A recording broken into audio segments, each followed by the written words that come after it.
سیالکوٹ کو شہر اقبال بھی کہا جاتا ہے۔ سردار گنڈا سنگھ ایک اصول پسند، تعصب سے پاک اور سخی انسان تھے، جسے بعد میں قبضہ مافیا کھا گیا۔ یہ ایک ستم ظریفی ہے کہ سیالکوٹ میں سردار گنڈا سنگھ کی کوئی یادگار موجود نہیں۔ ایک بھی شخص ایسا نہیں تھا جس نے عملی طور پر سردار گنڈا سنگھ اوبرائے کی طرح سیالکوٹ کے شہر کی مالی، ماحولیاتی، تعلیمی اور سماجی مفادات کے لیے خدمت کی ہو۔ وہ پدماوت کا خلجی ہو جسے کہ آدھا پاگل آدھا سنکی دکھا دیا گیا، حالانکہ وہ خلجی ہی تھا جس نے تاتائیوں کو ہندوستان میں داخل نہیں ہونے دیا۔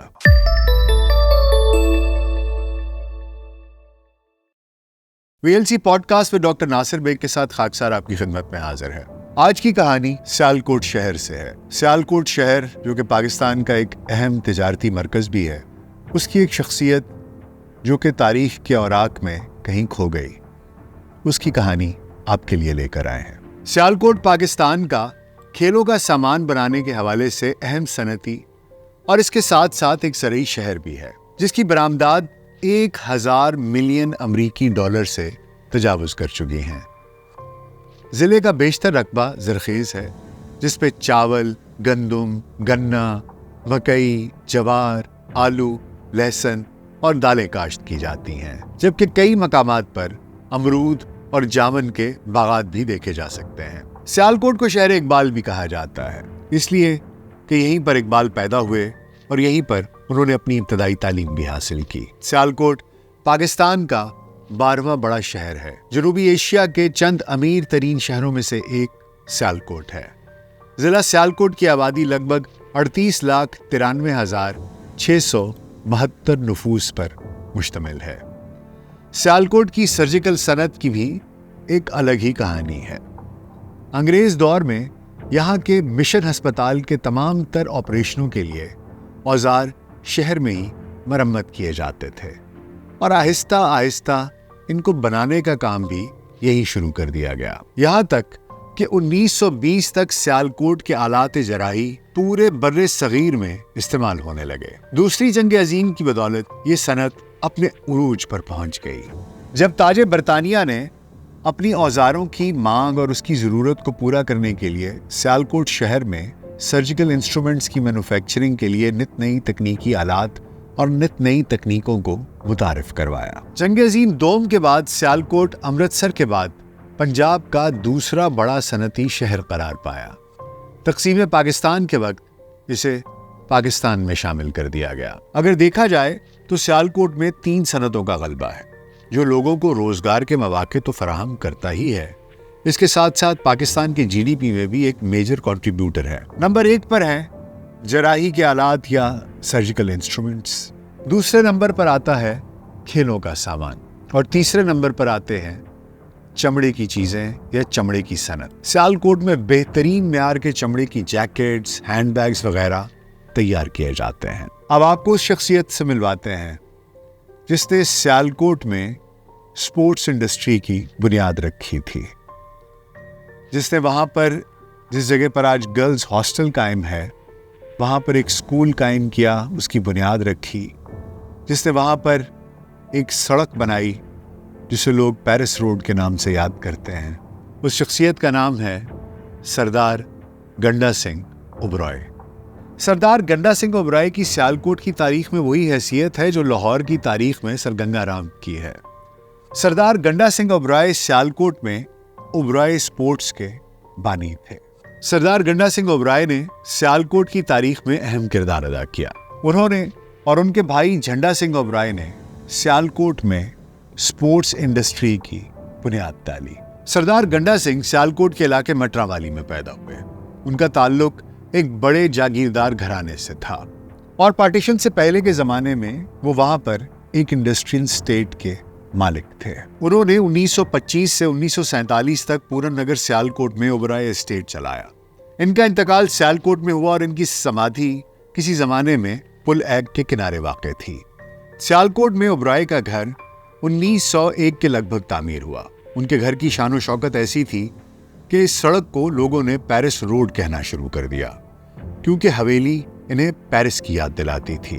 کہا جاتا ہے کہ جب خواتین اپنے محلاتی گھروں سے شام کی سیر کے لیے نکلتی تو سب سے پہلے سڑک پر خوشبو چھڑکی جاتی۔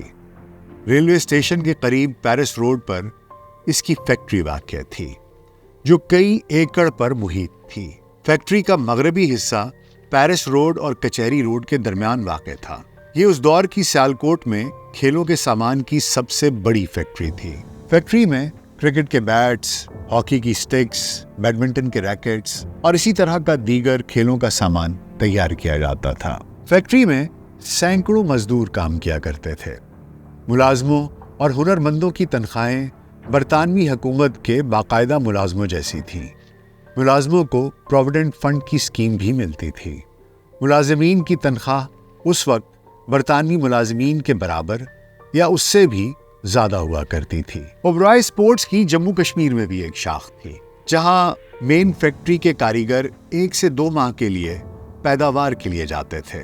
اس وقت سیالکوٹ ریلوے اسٹیشن سے کشمیر ٹرین بھی جایا کرتی تھی۔ سردار گنڈا سنگھ ایک اصول پسند، تعصب سے پاک اور سخی انسان تھے۔ ان کا مال پورے بر صغیر اور پورے دنیا کی برطانوی نو آبادیوں کے علاوہ دنیا کے دیگر ممالک میں بھی جایا کرتا تھا۔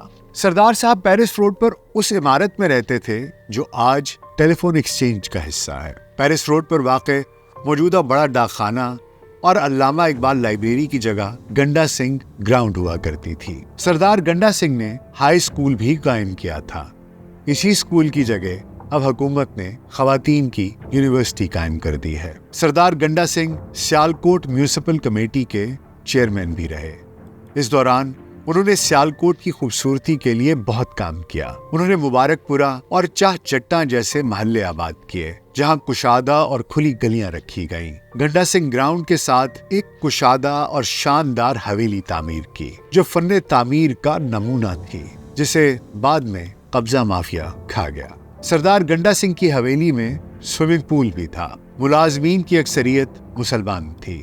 گنڈا سنگھ کو سیالکوٹ سے بہت محبت تھی۔ جب ان کے چھوٹے بچے کی ولادت ہونے والی تھی اور وہ اور ان کی بیوی اس وقت شہر سے باہر تھے، تو وہ اپنی بیوی کو لے کر فوراً سیالکوٹ پہنچے تاکہ ان کا بچہ زندگی کی پہلی سانسیں صرف اور صرف سیالکوٹ کی فضا میں ہی لے۔ یہ ایک ستم ظریفی ہے کہ سیالکوٹ میں سردار گنڈا سنگھ کی کوئی یادگار موجود نہیں، حتیٰ کہ علامہ اقبال لائبریری، خواتین یونیورسٹی، ڈاک خانہ اور خواجہ صفدر اسکول اس کی ذاتی جگہوں پر بنائے گئے ہیں، لیکن کوئی ادارہ بھی اس کے نام پر نہیں رکھا گیا۔ بہترین دستیاب معلومات کے مطابق 1920 سے 1945 کے عرصے کے دوران ایک بھی شخص ایسا نہیں تھا جس نے عملی طور پر سردار گنڈا سنگھ اوبرائے کی طرح سیالکوٹ کے شہر کی مالی، ماحولیاتی، تعلیمی اور سماجی مفادات کے لیے خدمت کی ہو۔ یہ حالات کی تباہی ہے کہ ایک شخص جو اتنا غیر جانبدار اور اتنا فیاض تھا، نئی نسل اب اسے نہیں جانتی۔ سیالکوٹ اور سیالکوٹ کے شہری اسے بھلا بیٹھے۔ ان کا کارخانہ جو اہم کارناموں کی یادگار تھا، محفوظ نہیں کیا گیا، اور اب وہ کارخانہ اور ان کی حویلی کھنڈرات بنے ہوئے ہیں، جبکہ ان کی بہت ساری جائیداد پر دکانیں اور بازار بن چکے ہیں۔ آپ سیالکوٹ میونسپل کمیٹی کا دورہ کریں، وہ بطور چیئرمین سردار کے دور کا کوئی ریکارڈ رکھنے سے انکاری ہیں۔ آپ پیرس روڈ پر علامہ اقبال لائبریری کا دورہ کریں، وہ آپ کو بتائیں گے کہ سردار صاحب کی زندگی اور سماجی خدمات کے حوالے سے ان کے پاس کوئی مواد دستیاب نہیں ہے۔ لائبریری کے لائبریرین ریاست علی مرحوم کے قریبی دوست سے معلوم ہوا ہے کہ ان کے پاس سردار صاحب کی تصویر، مولانا ابراہیم میر سیالکوٹی، شہاب الدین اور دیگر معززین کے ساتھ تھی۔ وہ انمول تصویر اب مکمل طور پر غائب ہے۔ آپ گورنمنٹ ڈگری کالج برائے خواتین کا دورہ کریں، آپ کو شاید ہی کوئی ایسا لیکچرر یا پروفیسر ملے گا جو اس تعلیمی ادارے کے بانی کو جانتا ہو۔ سردار گنڈا سنگھ کی سمادھی نیکا پورا پولیس اسٹیشن کے ساتھ بڑے عمدہ طریقے سے تعمیر کی گئی تھی، وہ بھی قبضہ مافیا نے غائب کر دی۔ یہی نہیں، مشن ہسپتال کی جگہ بھی سردار گنڈا سنگھ نے ہی عطیہ کی تھی۔ شاید سر گنگا رام کا نام گنگا رام ہسپتال کی وجہ سے لاہوریوں کو پھر یاد ہے، لیکن گنڈا سنگھ اوبرائے کا نام مجھے یقین ہے کہ 90% سیالکوٹی شاید اس سے بھی زیادہ نہیں جانتے ہوں گے۔ پاکستان اور ہندوستان، بر صغیر پاک و ہند کا یہ کلمیہ ہے کہ ہم اپنی تاریخ سے نالاں ہیں، جبکہ ہم اپنی تاریخ بدل نہیں سکتے۔ انگریزی کا ایک مقولہ ہے کہ those who forget their history are condemned to repeat it۔ ہم نے اپنے ماضی سے کوئی سبق حاصل نہیں کیا۔ وہاں ہندوستان میں بھی یہی لڑائی چلتی رہتی ہے کہ بچوں کو یہ کیوں پڑھایا کہ یہاں پر فلاں مغل بادشاہ آ کے حکومت کر گیا۔ فلم میں کسی مسلمان کیریکٹر کو پورٹرے کرنا ہے تو اس کے اندر نیگیٹو ٹریٹس ڈالنے لازمی ہیں، چاہے وہ پدماوت کا خلجی ہو جسے کہ آدھا پاگل آدھا سنکی دکھا دیا گیا، حالانکہ وہ خلجی ہی تھا، چاہے اس کا خبت تھا جس نے تاتائیوں کو ہندوستان میں داخل نہیں ہونے دیا۔ اس کے علاوہ اور ایسی بہت سی شخصیات ہیں پاکستان میں بھی اور ہندوستان میں بھی۔ ہم نے اپنے شہروں کے نام بدل دیے کیونکہ ہم تاریخ سے کوئی واسطہ نہیں رکھنا چاہتے۔ لیکن یہ بات یاد رکھیے گا، جو لوگ جڑوں سے کٹ جاتے ہیں وہ بہت جلدی سوکھ جاتے ہیں، چاہے وہ ملک ہوں یا قومیں۔ اپنا بہت خیال رکھیے گا۔ شکریہ۔ وی لاگ سینٹرل کی ویڈیوز دیکھنے کے لیے ہمارا چینل سبسکرائب کریں اور بیل آئیکن پر کلک کریں تاکہ آپ ہماری تمام نئی آنے والی ویڈیو سے باخبر رہ سکیں۔